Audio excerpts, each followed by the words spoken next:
दोस्तों, अगर आपको सीरीज एक्सप्लेनेशन में इंटरेस्ट है तो एग्जैक्टली सेम रीजन के लिए मैंने न्यू क्लाइमेक्स रिवील चैनल शुरू किया है, जहां पर ऑलरेडी मैंने न्यू सीरीज की वीडियो पब्लिश की है और वहां भी मैं डेली 2 वीडियोस पोस्ट करूंगा। इसलिए यदि आपको जरा भी सीरीज में इंटरेस्ट है या आप मुझे सपोर्ट करना चाहते हो तो प्लीज मेरे न्यू क्लाइमेक्स रिवील चैनल को सब्सक्राइब जरूर करें और पोस्टेड सीरीज एक्सप्लेनेशन की वीडियो देखना ना भूलिएगा। तो चलिए अब शुरुआत करते हैं इस मूवी के एक्सप्लेनेशन से।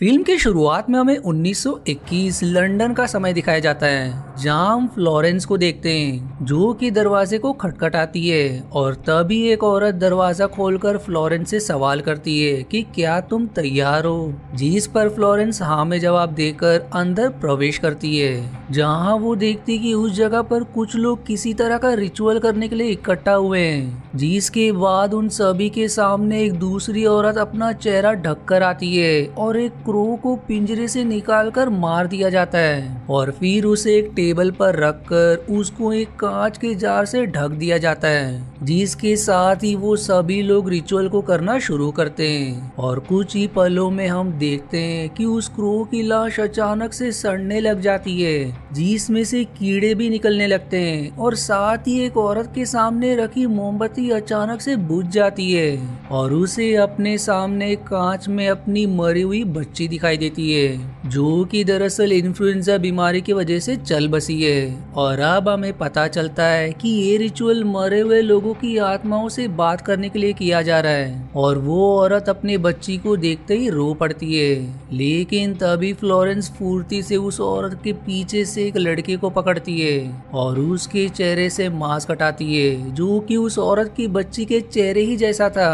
और इसी वजह से वो औरत अपनी बच्ची को देख पा रही थी। अब इसके बाद फ्लोरेंस वहाँ के सारे पर्दे खुलवाती है, जिसके साथ ही वहाँ देखते ही देखते सभी को पुलिस पकड़ लेते हैं, जो कि जाहिर है कि फ्लोरेंस के साथ यहाँ आई होगी। अब फ्लोरेंस उस जार के पास जाती है जिसमें क्रो था और जो औरत पहले अपने चेहरे को ढककर आई थी उसका नकाब खींचती है, जिससे हमें पता चलता है कि वो एक आदमी है जिसने पहले क्रो को मारकर अपने पास छिपा लिया और फिर बाद में मौका देखते उसने एक जार में दूसरे सड़े हुए क्रो की लाश को रख दिया। मतलब कि ये सब रिचुअल नकली था। अब यहाँ तक जो मोमबत्ती बुझी थी वो भी इन्हीं सब लोगों की एक ट्रिक थी। अब इस तरह रंगे हाथ पकड़े जाने पर पुलिस उन सभी लोगों को पकड़ ले जाती है जो कि इस नकली रिचुअल को कर रहे थे। और इस सीन में हमें पता चलता है कि फ्लोरेंस लोगों के अंधविश्वास को दूर करने का काम करती है, जिसमें उसका पुलिस भी साथ देती है। दरअसल 1914 से लेकर 1919 के दौरान इंग्लैंड में प्रथम विश्व युद्ध और इन्फ्लुएंजा के कारण बहुत सारे लोगों की मौतें हुई थी और यही वजह थी कि उस वक्त लोग भूत प्रेत और आत्माओं पर ज्यादा विश्वास करते थे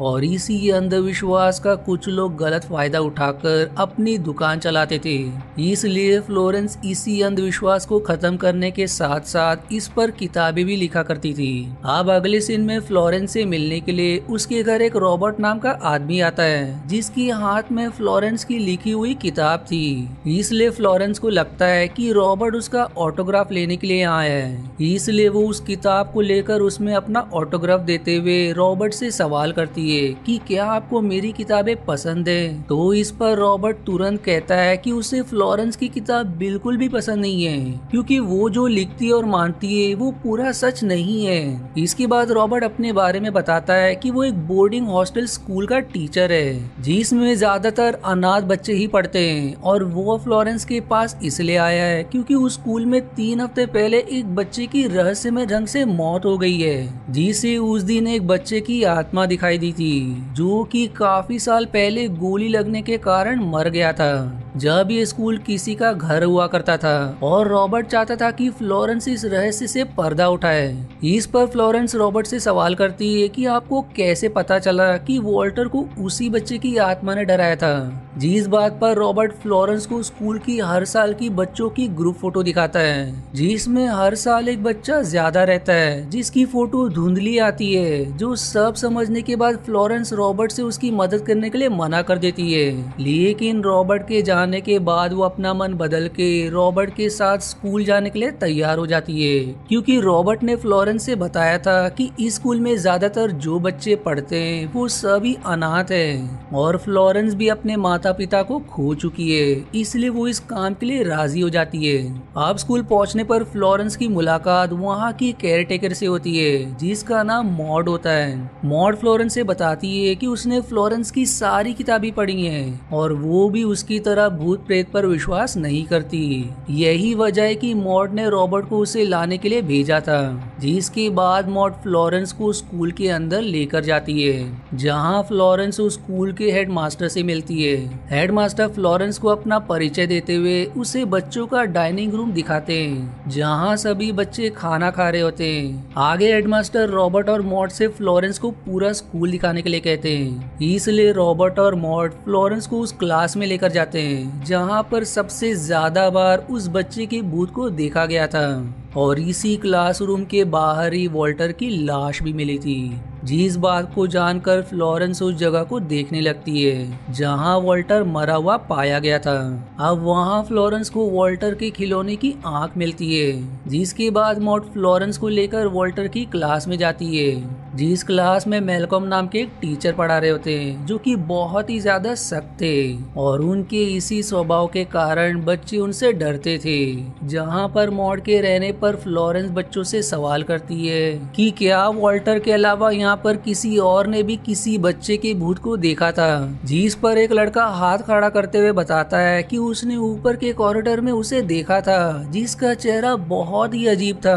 अब इस भूत का पता लगाने के लिए जिस जगह पर उस भूत को सबसे ज्यादा देखा गया था वहाँ फ्लोरेंस कई सारे कैमरा लगाती है, साथ ही वो वहाँ एक खास तरह का पाउडर भी छिड़कती है। इधर दूसरी तरफ हम देखते हैं कि जब से फ्लोरेंस यहाँ आई है तभी से एक पीटर नाम का लड़का कुछ उदास रहने लगा था, जिससे मॉड उसकी इस उदासी का कारण पूछती है, लेकिन पीटर उसे कुछ नहीं बताता। अब इसके बाद मॉड एक दूसरे बच्चे टॉम को कंबल देने जाती है, जहां टॉम उससे कहता है कि क्या सच में फ्लोरेंस भूत को पकड़ लेगी। इस पर मॉड कहती कि वो यहाँ पर किसी भूत को पकड़ने नहीं बल्कि उस शरारती बच्चे को पकड़ने आई है जो ये सब शरारत कर रहा है, और इतना कहकर मॉड वहाँ से चली जाती है। इधर जहाँ फ्लोरेंस बैठी होती है वहाँ उसे कुछ आवाजें सुनाई देती है, इसलिए फ्लोरेंस तुरंत ऊपर के क्लासरूम में देखने जाती है जहां उसने कैमरा वगैरह लगाए हुए थे। अब वहां जाने पर उसे खिड़की के शीशे पर किसी बच्चे की उंगलियों के निशान मिलते हैं और उसके हैंडल से उसे किसी परफ्यूम की खुशबू भी आती है। इससे फ्लोरेंस को एहसास हो जाता है कि कोई उसके पीछे से अभी भागा है, और वो देखती कि जो उसने पाउडर गिराया था उसकी वजह से किसी बच्चे के छोटे छोटे पैरों के निशान एक कमरे तक जा रहे थे। लेकिन जब फ्लोरेंस वहां जाकर देखती है तो उसे वहां एक कपड़ा मिलता है और फिर उसे एक बच्चा भागते हुए दिखाई देता है, पर फ्लोरेंस जब उसके पीछे जाकर देखती है तो वहां कोई नहीं होता। इसी बीच फ्लोरेंस की नजर एक डॉल हाउस पर पड़ती है, और जब वो उसके अंदर देखती है तो उसमें बिल्कुल वैसे ही कमरे बने हुए थे जैसा कि स्कूल में थे। और फिर फ्लोरेंस को कुछ एहसास भी होता है कि जैसे कोई उसके पीछे खड़ा है, लेकिन जब वो पीछे मुड़कर देखती है तो वहाँ कोई नहीं होता, और उसके सामने अचानक से फिर रॉबर्ट भी आ जाता है, जिसको वहाँ अचानक से देखकर फ्लोरेंस डर जाती है, जो कि कुछ आवाज सुनकर वहाँ आया था। अब अगली सुबह फ्लोरेंस सभी बच्चों के पैर पर उस पाउडर को चेक करती है, और उसे वो पाउडर एक पेरी नाम के लड़के के पैर पर मिलता है, मतलब कि पिछली रात वहाँ कोई भूत नहीं बल्कि पेरी ही आया था। इस पर पेरी एक दूसरे लड़की की तरफ इशारा करके कहता है कि मुझसे ये सब कल इसने करवाया, मैं वॉल्टर को नहीं मार सकता, वो मेरा बहुत ही अच्छा दोस्त था। जो सुनकर वो दूसरा बच्चा कहता है कि मैंने ये सब नहीं किया, जिसकी इस बात को सुनकर वहाँ खड़ा हुआ मेलकॉम आगे बढ़ता है और फ्लोरेंस के पास से होते हुए जाकर उस बच्चे को पीटने ही वाला होता है कि तभी फ्लोरेंस उसे रोकती है और दावा करती कि आप जो सेंट लगाते हो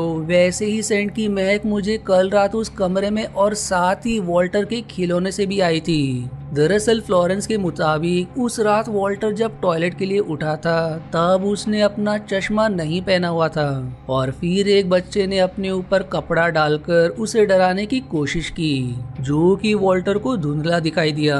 और फिर वो वहां से भागते हुए मैल्कॉम से टकरा गया और उन्हें सारी बात बताई। लेकिन मैल्कॉम को लगा कि वो अंधेरी की वजह से डर रहा है और वो वहीं पर वॉल्टर को छोड़कर चला गया, क्योंकि मैल्कॉम का मानना था कि वो ऐसे करके वॉल्टर का डर दूर कर रहा है। लेकिन अंधेरे में अकेले होने की वजह से वॉल्टर को अस्थमा का दौरा आ गया, जिससे वो वहीं तड़प तड़प कर मारा गया, जिससे लोगों ने सोचा कि उसकी जान भूत ने ली है। अब क्योंकि सब कुछ शीशे की तरह साफ था, इसलिए हेडमास्टर मैल्कॉम को स्कूल से निकाल देते हैं और इसके बाद स्कूल में छुट्टी कर दी जाती है और फिर सभी बच्चे कुछ दिनों के लिए अपने रिश्तेदारों के यहाँ चले जाते हैं। लेकिन एक टॉम नाम का लड़का नहीं जाता, क्योंकि उसका कोई अपना नहीं होता।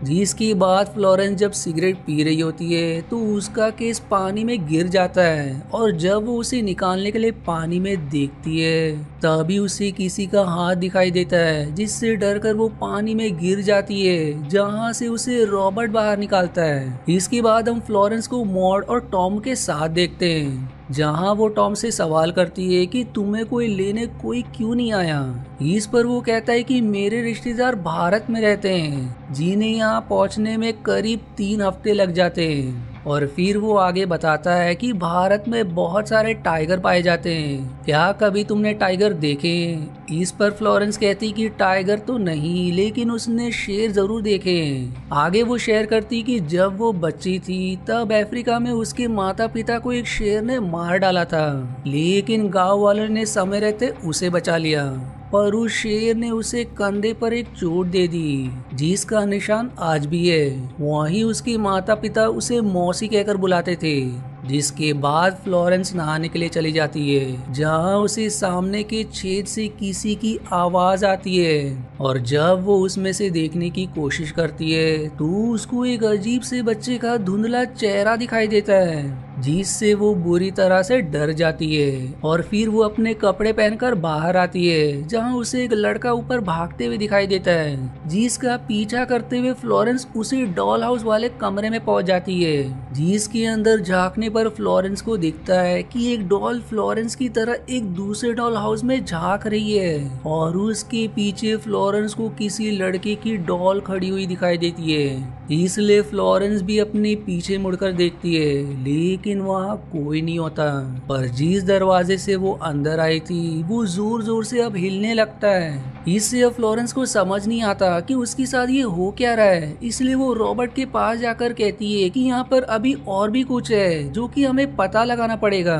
इसलिए वो रॉबर्ट से फिर से सारा सेटअप करने के लिए कहती है, जहाँ मॉड और टॉम भी मौजूद थे। अब ये लोग फिर से कैमरा वगैरह सेटअप करने लगते हैं और तभी मॉड के बताने पर फ्लोरेंस एक थर्मोमीटर की हलचल की तरफ देखती है और कहती है कि क्योंकि ये स्कूल पहले घर हुआ करता था तो हो सकता है कि इस तरफ की अलमारी से किसी बेसमेंट का रास्ता जाता हो या कोई खाली जगह हो, क्योंकि कमरे का ये हिस्सा बाकी हिस्सों से ज्यादा ठंडा है। इसलिए अब जब फ्लोरेंस वो अलमारी खोलकर देखती है तो उसे वहाँ एक चाबी वाला खरगोश दिखाई देता है, जिसको घुमाने पर उसमें एक आवाज आती है, जिसे सुनकर फ्लोरेंस रॉबर्ट से कहती है कि हमें स्कूल के सारे खिड़की दरवाजे बंद करने होंगे और इसलिए रॉबर्ट सब कुछ बंद करने चला जाता है। इधर हम देखते हैं कि उस खरगोश को देखकर टॉम बुरी तरह से डर जाता है, जिससे फ्लोरेंस कहती है कि तुम घबराओ नहीं, मैं तुमको कुछ नहीं होने दूंगी। इसलिए मॉड टॉम को वहाँ से लेकर चली जाती है, जिसके जाने के बाद फ्लोरेंस को ऊपर से कुछ आवाजें आती है और जब वो आगे बढ़कर देखती है तो कोई उसको मौसी कहकर बुला रहा था। इसलिए फ्लोरेंस को लगता है कि ये सब टॉम कर रहा है, क्योंकि मौसी वाली बात उसने सिर्फ टॉम को ही बताई थी।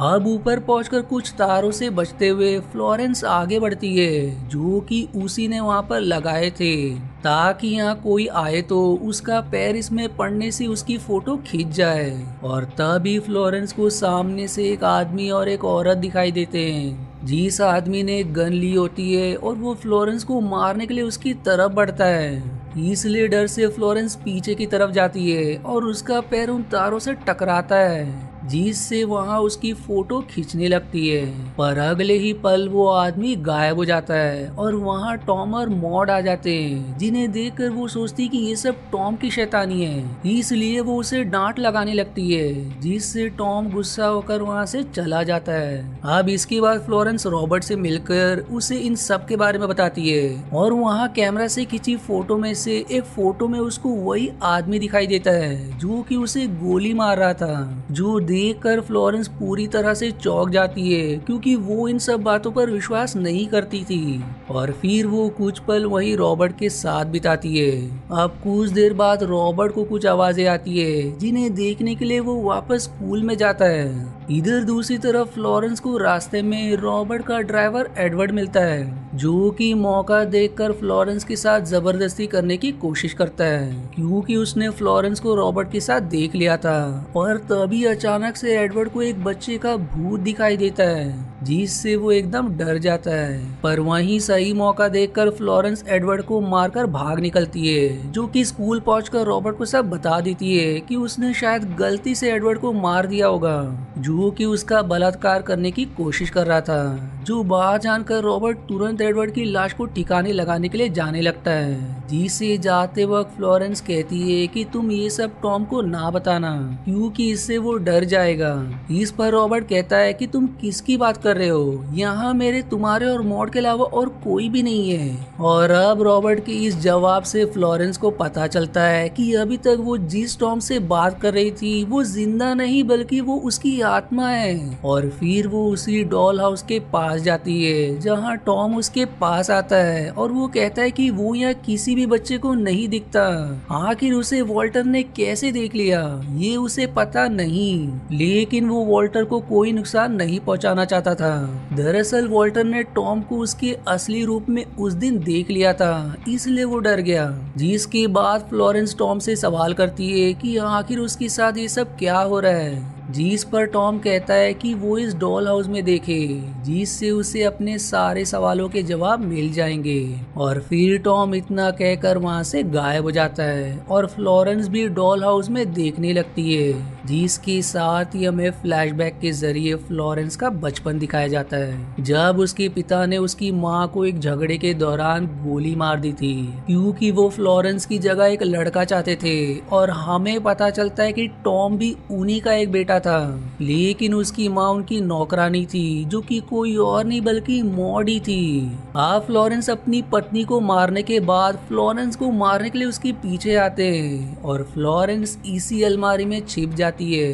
जहाँ टॉम भी उसके साथ मौजूद था और उसके पिता फ्लोरेंस को मौसी नाम से पुकार रहे थे। तभी टॉम के पास एक खरगोश वाला खिलौना था, जिसकी आवाज से उसके पिता उस तरफ गोली चला देते, जो गोली फ्लोरेंस के कंधे को छूते हुए टॉम को लग जाती है। और टॉम को वहाँ मरा देख फ्लोरेंस के पिता उसी गन से खुद को भी गोली मार लेते हैं, जो अब छोटी फ्लोरेंस चुपचाप देख रही होती है। और उसको इसी बात का सदमा लगा था, इसलिए उसके दिमाग ने ये शेर वाली कहानी बनाई थी और उसे अब सब कुछ याद आ चुका था, जैसा कि मॉड उसके यहाँ काम करती थी और ये स्कूल उसी का घर है और टॉम कोई और नहीं बल्कि उसकी बचपन का दोस्त और भाई है, जिससे वो अपनी हर बात बताया करती थी। तभी फिर मॉड आकर फ्लोरेंस से कहती है कि टॉम बहुत ही ज्यादा अकेला है, जिसके बाद वहाँ रॉबर्ट आता है, जो कि फ्लोरेंस से बताता है कि उसने एडवर्ड की लाश को गाड़ दिया है, इसलिए वो बिल्कुल भी चिंता ना करे। और फिर हम दोनों की बात से समझ पाते हैं कि रॉबर्ट दरअसल विश्व युद्ध में लड़ने के लिए गया था और वहाँ उसको छोड़कर उसके सभी साथी मारे गए थे और तभी से वो बिल्कुल ही अकेला है। लेकिन उसे भी अपने दोस्तों की आत्माएं अक्सर अपने आसपास दिखाई देती हैं, जिससे हमें यहाँ पता चलता है कि ये आत्माएं उन्हीं को नजर आती है जो कि अपनी जिंदगी में अकेले होते हैं। मतलब कि वॉल्टर भी कहीं ना कहीं खुद को अकेला महसूस करता था, इसलिए उसे टॉम नजर आया। अब रॉबर्ट के जाने के बाद टॉम फ्लोरेंस को वाइन पीने के लिए देता है और इसी दौरान मॉड फ्लोरेंस से कहती है कि टॉम बहुत ही ज्यादा अकेला है, इसलिए हम तीनों मिलकर अब यहीं रहेंगे। जिससे अब ये भी रिवील होता है कि मॉड ने वाइन में जहर मिलाकर खुद भी पी लिया था और फ्लोरेंस को भी दे दिया था ताकि वो दोनों टॉम के साथ हमेशा यहीं रह सके। जिसके बाद फ्लोरेंस तुरंत रॉबर्ट से जाकर दवा ढूंढने के लिए कहती है, जिसके जाते ही वो टॉम से कहती है कि तुम्हें खोने के गम के कारण मैं जिंदगी में हमेशा अकेला रही हूँ और पहली बार मुझे रॉबर्ट नाम का साथी मिला है, इसलिए अगर अब मैं मरती हूँ तो मेरी आत्मा कभी भी खुश नहीं रह पाएगी। जिसकी ये बात सुनकर टॉम फ्लोरेंस को तुरंत एक दवा पिला देता है जिससे वो बच जाती है, लेकिन मॉड की तब तक मौत हो जाती है। जिसके बाद मूवी के आखिरी सीन में हम फ्लोरेंस को स्कूल जाते हुए देखते हैं जहां सभी बच्चे छुट्टियों से वापस लौट आए थे और फ्लोरेंस रॉबर्ट से अलविदा लेकर वहां से चली जाती है। जिसके साथ ही ये मूवी यहीं समाप्त हो जाती है। आशा है आपको मेरी एक्सप्लेनेशन पसंद आई। यदि हाँ तो प्लीज वीडियो को लाइक करना और चैनल को सब्सक्राइब करके सपोर्ट करना ना भूलें। मिलते हैं अगले एक्सप्लेनेशन वीडियो में, तब तक के लिए धन्यवाद दोस्तों।